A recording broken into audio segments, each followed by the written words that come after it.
Right, so after Oleksandr Usyk's second victory over Tyson Fury, we finally got a conclusive answer as to who the #1 heavyweight on the planet is at this moment in time right now. And after seeing Usyk pull off the back-to-back wins, I really do feel like it's time now to see him sail off into the sunset with his legacy intact. Because after everything he's done, I don't really feel like there's all that much more to achieve. You could always throw a Martin Bakole, a Zhilei Zhang, a Moses Latoma in the mix, and yes, it would make for more depth on that heavyweight resume, but at the same time, I don't think that Usyk is at the peak of his powers right now. I do think that if Usyk boxes on for long enough, he will suffer what a lot of people may perceive to be a shock defeat, but I wouldn't really perceive it to be a shock defeat. I know that Father Time is undefeated, and that is why you've got to know when to get in, but more importantly, you need to know when to get out. And even with those couple of sort of heavyweight dangermen that I've just named, I do honestly believe that a prime Oleksandr Usyk beats more or less every single man in this heavyweight division. But as I stated, I don't feel this is a prime Oleksandr Usyk. It might be 5%, it might be 10%, at the most it might be 15% off being a prime Usyk, but those percentages can make up margins, and small margins is all that it takes in heavyweight boxing. So as much as I love him, when I saw Daniel Dubois confront Oleksandr Usyk after the result was read out after his win in the rematch against Tyson Fury, I kind of didn't feel like it was the right place or the right time, but it definitely wasn't the right thing to do for Oleksandr Usyk's legacy, in my opinion, to turn to Turki Al-Sheikh and say, make the fight. Because realistically, I don't think Oleksandr Usyk has all that much to gain from fighting Daniel Dubois. And I recently met Daniel Dubois, and what a bloke he is. Absolutely loved him. So I would love for him to have the opportunity to avenge that defeat that he does feel, you know, was a bit of a robbery. Whether you agree with that or not, that's clearly what Daniel Dubois feels. But at the same time as that, I'm just not sure about it, you know. I mean, listen, Daniel Dubois' run of form deserves the respect. Not only the respect in caliber of opposition that he's beaten, but what he has done, the hurdles he's had to overcome, the adversity he's had to come through, and the fact that not only has he had to come back from losses, he's had to come back from crisis moments during fights that he has won. He overcame the brash talking and previously unbeaten Jarrell Big Baby Miller. He overcame the hurdle of Hrgovic, who, let's be honest, one, had a granite chin, and two, I won't go into too much detail of what I've heard, but it didn't go well when Daniel Dubois sparred Filip Hrgovic, and Daniel Dubois would have had that in his mind, and whether or not he feels he's improved, that would have been a mental hurdle he would have had to overcome. And the resilience to not only get in there in front of 90,000 at Wembley against Anthony Joshua, but to get in the ring and show up from the first bell as he did is something that I have to give him huge credit for. And by the way, my favourite of all, not only what he did in the ring, what he did in the build-up to the fight, that for me will forever go down in boxing folklore. Wants to swing, go. Let's go now. Sharp, relax. Relax. If you want to go now, let's go. Relax. If you want to go now, let's go. Chair across your face. Don't disrespect No, you can't intimidate me. Don't disrespect me. You can't intimidate me. You can't intimidate me. Daniel, don't Who do you disrespect think you are? Daniel, don't disrespect me. Can't put this chair across your face. No, Don't disrespect me on my life. No, man. It's okay. I want this little boy. No. Know who the this guy thinks he's we'll do it with No. It's good. Take disrespect lightly, Dan. It's good. Oh, I was so tempted, man. When I met him, I was so tempted to just say, "Oi, Dan, by the way, mate, if you want to go now, let's go. If you want to go now, let's go." What a legend. But not only did Daniel Dubois stand his ground and show that he is no longer a kid that could be intimidated or condescended in the build-up, he showed up in the fight. He was the hungrier man that was more willing to, ironically, roll the dice and push the pace, forcing AJ into a fight when he might have wanted to ease his way in ever so slightly. So off the back of that run, I get it. Daniel Dubois is IBF Heavyweight World Champion. Oleksandr Usyk has all the rest of the belts. Oleksandr Usyk, in facing Daniel Dubois, would have the opportunity to become two-time undisputed world champion, and obviously that would do wonders for cementing his heavyweight legacy amongst the greats. And despite me feeling like Daniel Dubois would definitely do better this time out in a rematch with Oleksandr Usyk, I can't necessarily sit here and say that I think that Daniel Dubois would win, as much as I would be rooting for him, obviously. And it's nothing to do with the lack of ability of Daniel Dubois. It's actually just to do with how highly I rate Usyk to be able to, even at this point in age, navigate situations and scenarios and make mid-fight adjustments that will see him prevail. And when I spoke earlier about the fact that eventually Oleksandr Usyk in his next couple of fights, I believe, will actually get beat, Daniel Dubois definitely falls into the bracket of the certain type of opponent that could do that. But when I rewatched the first fight between those two back earlier on, I don't know, despite the low blow, which some people felt was controversial and some people didn't, I don't know how close that fight actually was. It was very competitive, but competitive fights don't always make for close fights on the scorecards. Dubois gave Usyk plenty to think about. Maybe you could argue that he did better than Anthony Joshua or Tyson Fury in some moments, and obviously there was that moment that sent the internet into frenzy. Many felt it was a low blow, many felt it wasn't, and many people, like myself, have flip-flopped between thinking it was and it wasn't a low blow since the incident took place. But here's the key thing for me, right? Once Oleksandr Usyk goes down and he sees that the referee has acknowledged it as a low blow, that shows why Oleksandr Usyk is actually so good and why Oleksandr Usyk is so clever in his judgment, because he takes the time to recover, and in doing so, he takes so much of the sting out of the situation. You know that if the referee gives a count and Oleksandr Usyk gets up, Daniel Dubois is coming in heavy and fast. You know that if Oleksandr Usyk is given, you know, the benefit of the doubt and it is a low blow but he gets up straight away, Dubois is doing the same. So Usyk shows very good ring IQ to do what he did in that moment. But let's go hypothetical here and suggest that the referee does start giving a count when Oleksandr Usyk goes down.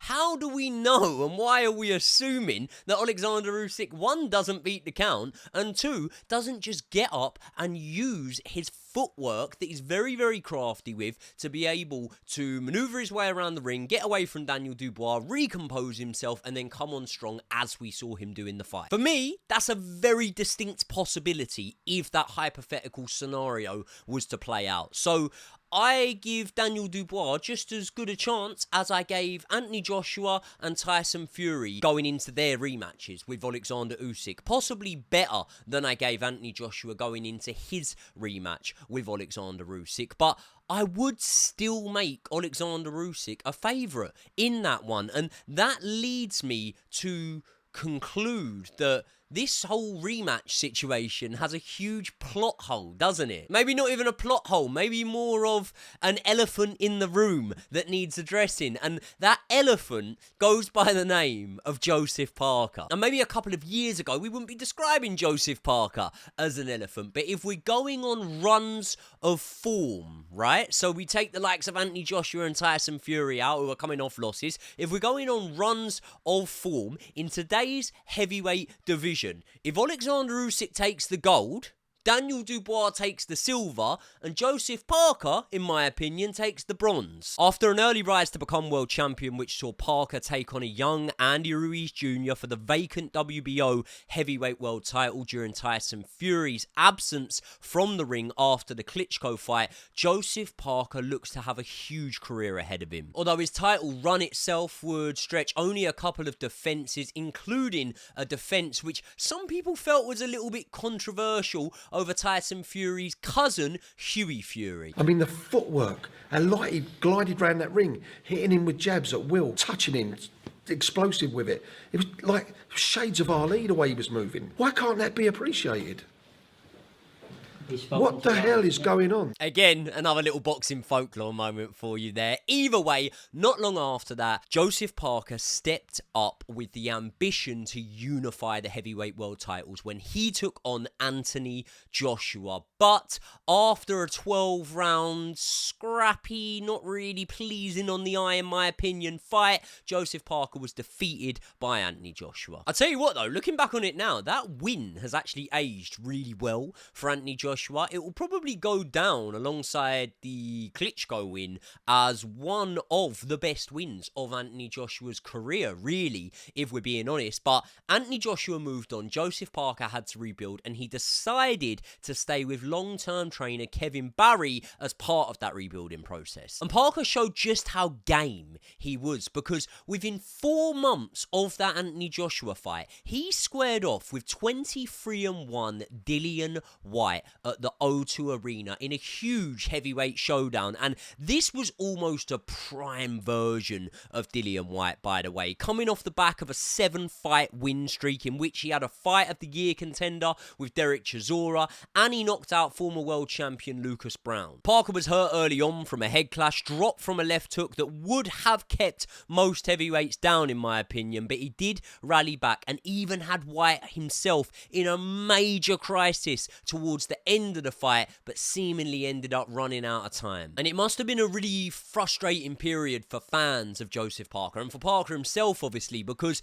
he had shown in these 2 fights that he could definitely compete and even in some moments outclass some of the guys that at the time were rated right at the top of the division. But he had also shown that he could be a little bit gun shy and he could think about defense before offense a lot of the time. AJ, just a couple of months later, would go on to be beaten and stopped by Andy Ruiz Jr., who was a man who, again, Joseph Parker won what some people felt was a controversial decision over, but regardless of that, Parker was never really hurt in the fight, he was never dropped in the fight, and at the end of the day, there's a very good case, and the judges scored it to Joseph Parker. So there was definite optimism around what Joseph Parker could go on to do after that Dillian Whyte fight. But the run of fights that followed the loss to Dillian Whyte, in my opinion, were really unimpressive. And after his win against Junior Farr, Joseph Parker knew that something needed to change. And this is when we saw him link up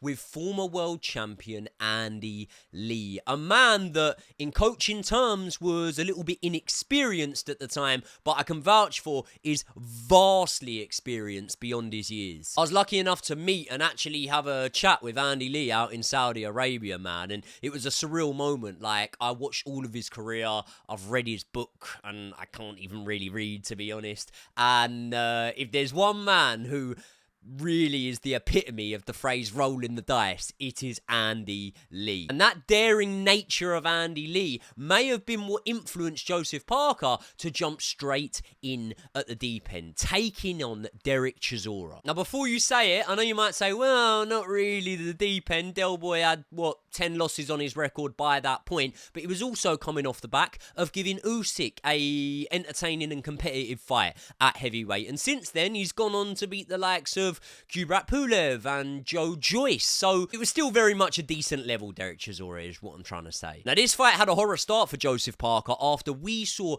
an aggressive Chisora come out on the front foot and drop Parker in the first round. But once again, Parker battled back, recomposed, and took the fight on points. It was a split decision with one judge, I believe, scoring it to Del Boy, but I didn't really see it like that myself. I thought that Parker definitely did enough to take the points decision, but Parker didn't want to leave that stone somewhat unturned, and him and Andy Lee immediately took the rematch. And I think this was a really, really good idea. I think that they knew that they had the quality and the youth on their side to be able to outclass Derek Chisora, and preparing for the exact same opponent again, especially when you believe that you've won the fight and you've come through the fight, is actually ideal to be able to fine-tune tune and really continue the development of their working relationship. And it worked out for the best, didn't it? Because Parker started this time on the front foot, determined not to be overwhelmed. And by round 4,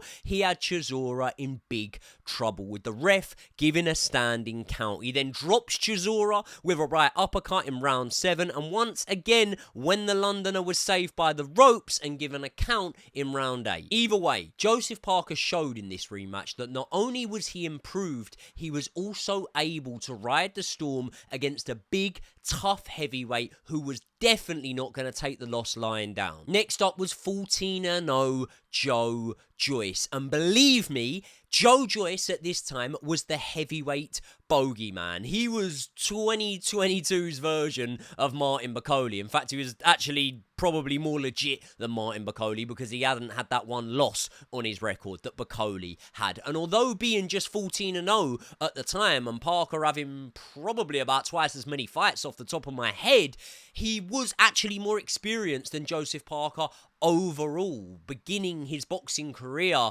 earlier than Joseph Parker and having way more amateur fights than Joseph Parker. You know, he's fought loads of people in the amateurs. Usyk in the World Boxing Series without head guards, Joe Joyce had been in with, and also he had recorded a win over Daniel Dubois. And if you've forgotten about this fight and only really remember the ending to it, I would urge you to go and watch this one back, because in my opinion, this was a great fight, man. Both men had moments of success. It was back and forth, but I did always kind of feel like Parker was coming off second best in this one. Parker would throw back whenever hurt, and in doing so would land some crackers, but he just bounced off the granite chin of Joe Joyce. And despite having a clear hand and foot speed advantage, Parker was knocked out for the first time ever in round 11, when the Juggernaut's persistent pressure finally got the better of the New Zealander. And here's where I've got to hold my hands up, because at the age of just 29, which is pretty young for a heavyweight, I think at that time I probably wrote off Joseph Parker. Now, I'm not saying I wrote him off in terms of ever being able to pull off another credible win and I thought he was going to go on a losing streak and never beat a top 10 guy again or anything like that. But what I did do is I probably wrote off the possibility that he was going to win back a world title and that he was going to get himself back to one of the top 3 or 4 fighters in the heavyweight division. But how the world works, eh? Because Parker's about to fight for a heavyweight title just next month. And think about this, right? Joseph Parker was stopped by a man who stopped Daniel Dubois. That man who stopped Daniel Dubois was then stopped back to back by Zhilei Zhang, a man that Joseph Parker is now coming off a win against. Now, if that doesn't tell you that styles make fights and you really shouldn't ever write fighters off, then I don't know what will. So if you're at a stage right now and you're possibly writing off the likes of Anthony Joshua, Dillian White, even Joe Joyce himself, maybe that little example I've just given you there will make you think twice. And it would have been easy for Joseph Parker to throw the towel in there, really. He'd had some big paydays, he had achieved a lot, become a world champion in his boxing career, but behind closed doors, he could see that there was a real development that was coming as a result of his relationship with Andy Lee. So he continued to work, he continued